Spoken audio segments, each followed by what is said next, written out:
Okay, well, as promised, I did a song that I wrote on this guitar, and wanted to come back and take another look. There's a bird out the window making a ton of noise. But so this is I believe it's a 2014. I can't remember for sure. American-made Stratocaster. It's a Fender Special Run guitar. I believe it was a special one for Guitar Center. There isn't a lot of information on it. Obviously, the guys at Guitar Center couldn't tell me much. I bought it during that period of time when I bought so many other guitars. The Guitar Center was just selling stuff dirt cheap, and I got this at a great price. And out of all the Stratocasters that I've had and that I currently have, this is definitely a keeper. I don't play it that much, only because it's in pretty good shape. And again, I've got my white one hanging on the wall there, and it's in pretty bad shape. So if I, ding it up, it's not a tragedy. But this thing is unique in a couple of ways. It has what they call a hand rub stain on it. This was at a time period where Fender wasn't doing nitrocellulose lacquer finishes like they are now. And even with the current nitrocellulose lacquer finishes coming out of the custom shop and ones that have been artist models that are specially made, it's my understanding, and I don't know for sure because I've never confirmed that, but I do a lot of reading. I was in the guitar supply business, in the automotive supply business, selling supplies to Paul Reed Smith, and went out and looked at the Fender operation and the Gibson operation. It's my understanding that they still use a polyester or polyurethane sealer, regardless of what top coat they have on. So even if they put a nitrocellulose finish on it, you may get that desired relict look of nitrocellulose over time, but the wood's still going to be protected underneath with polyurethane or polyester, which is a harder, more durable product. And you're probably not going to get to the point where your forearm is going to rub through that layer, even if the nitrocellulose lacquer comes off. So you're probably never going to see the wood, totally exposed, unless you're just a, gigging monster. There's a guy named Rob Fahey who wrote a song that was featured in Fast Times at Ridgemont High called, I think it was Living on the Radio. But he's a friend of mine, and they call him the hardest working musician in Baltimore. I went to do a show with him and my friend Kevin Brubaker, who's a bass player and a guitar maker. And Rob was there before we got there, probably an hour before we got there. We left around midnight, and he closed the place down at 3, and they had to kick him off the stage. And he does that every night. And I mean, that guy, I think, could probably wear the finish off a guitar like this. But if you haven't heard of him, check out his music. He's an awesome dude. But anyways, so this has a hand rubbed finish, which it's prior to satin becoming a thing, and it's really a satin finish. I mean, that was one of the things that attracted me to the guitar. I was trying to build a group of keeper guitars that would have natural wood showing through, and so that was the reason that I chose this one. My American Ash Telecaster is a natural finish, but it's pretty thick polyurethane. My Epiphone .335 is a natural blonde guitar. I kind of like that theme. I'm not, not that I don't like fancy guitars. I love looking at them. I own a couple of them, but for me, I just like the look of the wood. I just think it's, it's beautiful to look at the grain and to, appreciate it for what it is. And the way that they hand rubbed this, you can see they rubbed a little bit of a burst around the edge. I mean, they did a really nice job. And again, this was before Fender, went through COVID and, has been suffering from, according to what everybody says, quality issues. This guitar was a couple years old when I bought it.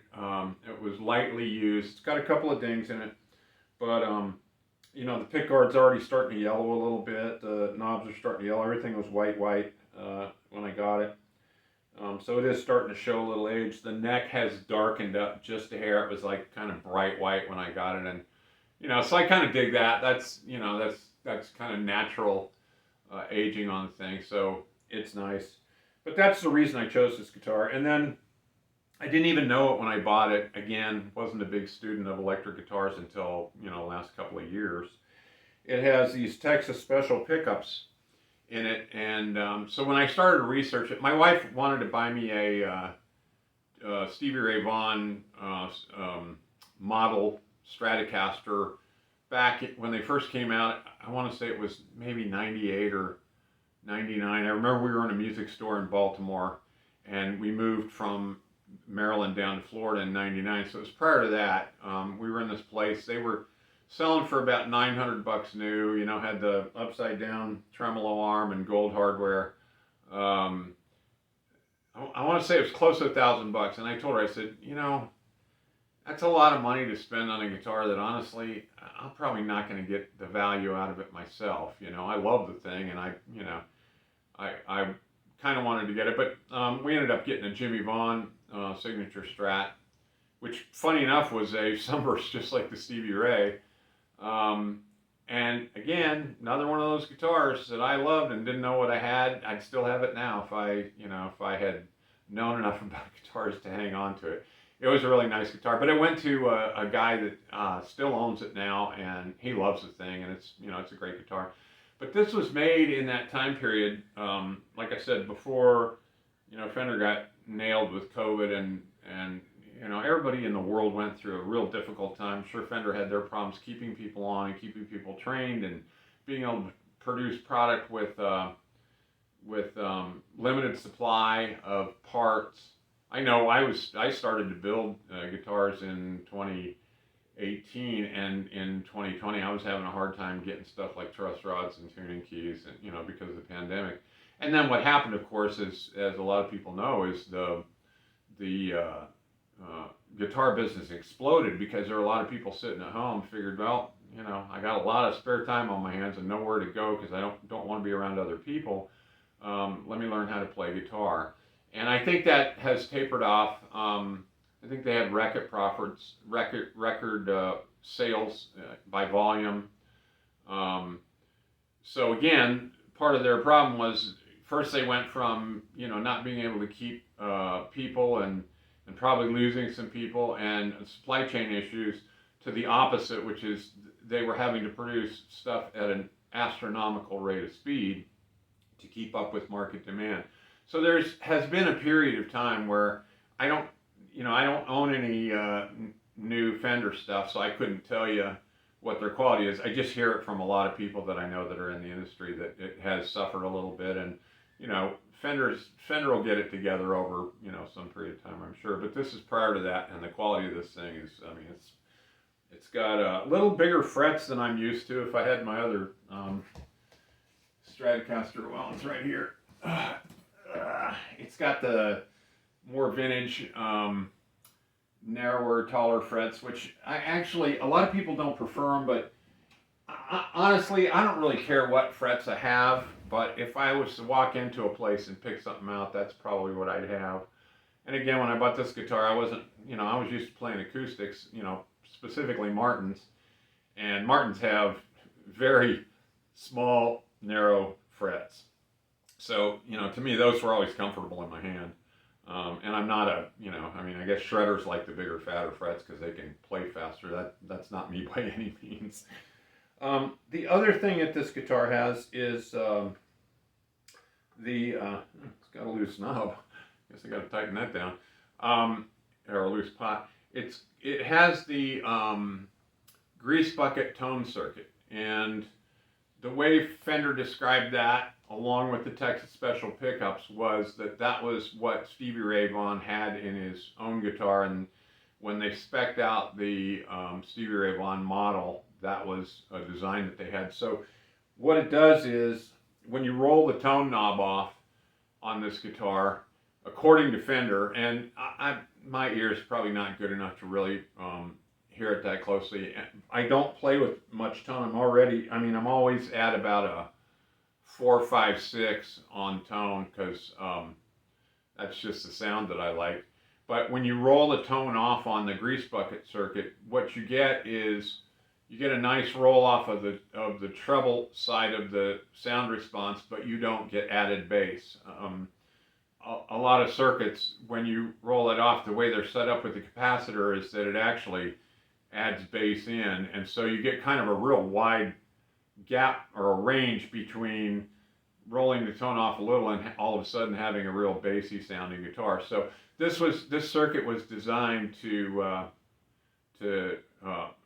give you a little cleaner tone roll off. And I noticed when I was playing it today, I have a Gibson SG Tribute 50s Tribute that has P90s in it.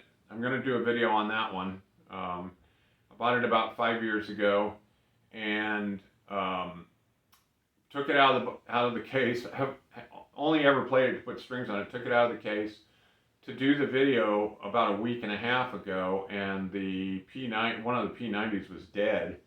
And it took me a while to get it figured out with a guy here in Vero Beach in Florida named Paul, who owns a guitar place called Guitar ER, like emergency room. He does guitar repair, and I had heard about him for a while, and I thought, well, if the pickup's bad, I'm just gonna send it to him and have him rewind it. So I called him up, and he said, he goes, well, I don't really wind them myself. I send him to a guy, that's all he does, out of state. He said, but have you tried to reflow the solder on the back of the pickup? And I said, well, no, the solder joint looks good. He goes, give that a try first before you, because he told me, he said, if I send it up to that guy, it's going to cost more than a factory P90 from Gibson that you could just put in that guitar. Since it's a 2013, it's not anything special. That guitar came with two P90s, neck and bridge, and they're the same pickup. There's not a neck or a bridge differentiation between those two pickups. So he said you can buy another one for $120 at Sweetwater or Guitar Center or whatever. But I reflowed the solder. It worked. The guitar sounds beautiful, and I realized after I got the back off to test the ohms reading on the lead wires coming down to the potentiometer that somebody had, it looks like it's got original pots in it because they're date coded to 2013. I can't imagine somebody take Gibson pots out, put CTS pots in, and change and have the same date code. So I'm just assuming they came from Gibson with the CTS pots, but they have WD oil-filled capacitors, and I can hear the difference in the tone with those P90s with those oil-filled capacitors. So that's kind of cool. But the bottom line is, it's got a very unique sound. And when I took this one out to play it, I don't play it much. I played it quite a bit when I got it, but I haven't played it much lately. Mostly because as I build guitars, put them together, and if I'm going to sell them or move them down the road or give them to somebody, that's usually what I end up playing for a while, just so I can kind of appreciate it, enjoy it, and then move it on. So this one hasn't gotten much action, but when I played it today, I realized it has that sound that it's not the same as the P90s, but there's something about it that's not quite as I guess this guitar, this white one, has bootstrap vintage sparkle pickups in it, and they sparkle. I mean, there's a very crisp, bright sound to them that I love, and it's very stratty. This one has more of a, again, probably because I'm halfway down on the tone knob, but it has more of a deeper, richer Stratocaster sound, and it sounds really nice. So. Not sure if that was evident in my little song that I wrote, because I was, struggling to get through a new set of lyrics and chord changes and, little lead licks and stuff. But anyway, so this is, it's like I said, I have gone back and forth between really loving maple necks and being okay with rosewood necks. I don't have currently a Telecaster that has a rosewood neck. and I have a couple Stratocasters that have rosewood necks. All of my Gibsons have rosewood necks. My Martin's got an ebony neck. All my Telecasters have maple necks. The Firebird has a rosewood neck. The 335 has a rosewood neck. As long as the rosewood is played in and it's gotten to a point where it's glossed up from, oils from my fingers and from a lot of string action, I really can't tell the difference in my hand. But I generated to maple necks very early on as a kid playing in bands as a rhythm guitar player, because the maple just felt smoother in my hands. So that's why this one has the maple neck on it. And so anyways, that's that's just kind of an overview of this interesting guitar. Like I said, it's starting to age very nicely. It's looking good. And it's something that I don't see myself getting rid of for any reason. I love my white Stratocaster, but that's a guitar that over the years has had, I don't know how many necks on it, how many sets of pickups. There's just not a ton of money in it. There's no sense in selling it. So I will always have these two for sure, just because I like having something that's all that's an American Fender that's plays nicely, that I like, that I picked for myself after owning a ton of Strats and owning a bunch of them that, again, in hindsight, some of those guitars I may have ended up keeping if I'd have known what I had and had appreciated them then. But this one, I know what I have and I appreciate it, and I'm going to be keeping it. So anyways, just a quick overview of this guitar, kind of cool, and hope you all have a great day.